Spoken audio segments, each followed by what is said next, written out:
Thanks for joining me at A to B Training. Today we're going to be talking about the Crelling harness at the number 28, the posture harness. Just before we get down to the fitting of it, there's a few pointers that you need to be made aware of if you don't already. Anytime we wish to use a harness, we need the parent's written permission first. Then we need permission and authorisation from the council. One is for us to buy it and then they reimburse us because we're just about to spend the taxpayers' money. Lastly, once the student has been fitted to the harness and we're ready to go, just before we must make sure that the seat belt is put on them securely and it stays on them. This is to comply with the highway code and for you guys to stay legal, which is what it's all about. Okay, let's go over to the video.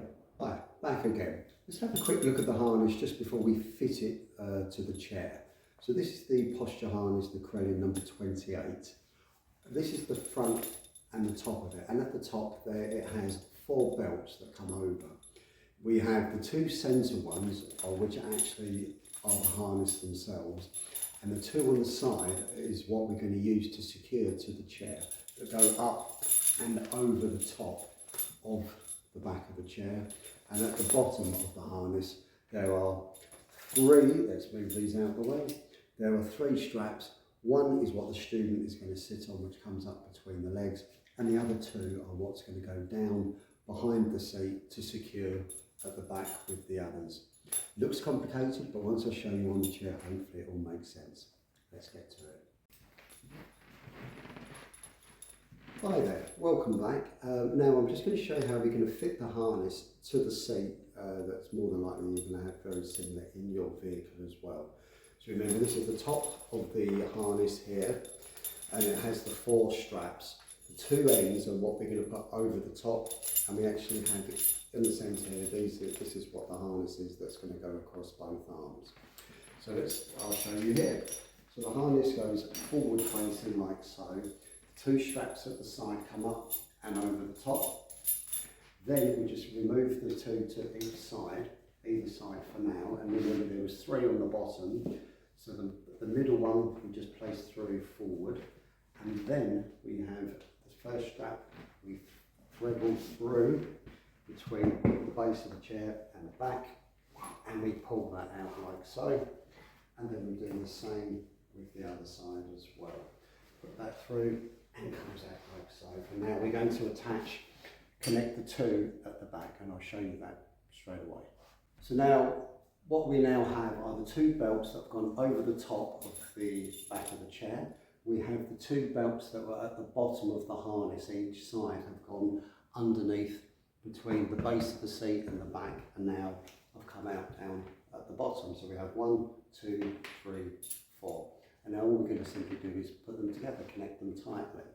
So first of all, this here, this is the connector here, and we just, over the top, you go, and then we pull that just underneath. But don't do it too tightly yet, because we're going to use a sliding clip to make it completely like the belt and braces, cross the T's and dot the I's. So it's just connected this way. I'm just going to thread it through like so. I will obviously make this tighter in a second, but I'll do both sides first. Then this one over the top and underneath. There you go, you see the other slider, and over and under, like so. And then I'm going to simply now tighten it up. Pull this down.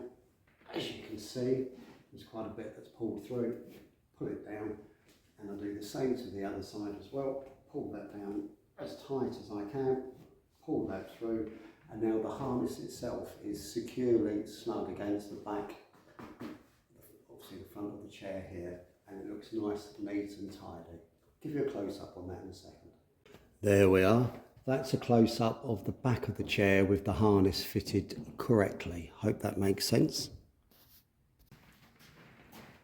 Hi there. Now we're going to show you how to fit the harness to a student that we have, actually one of our contract officers, Tyler. He's very kindly donated his time.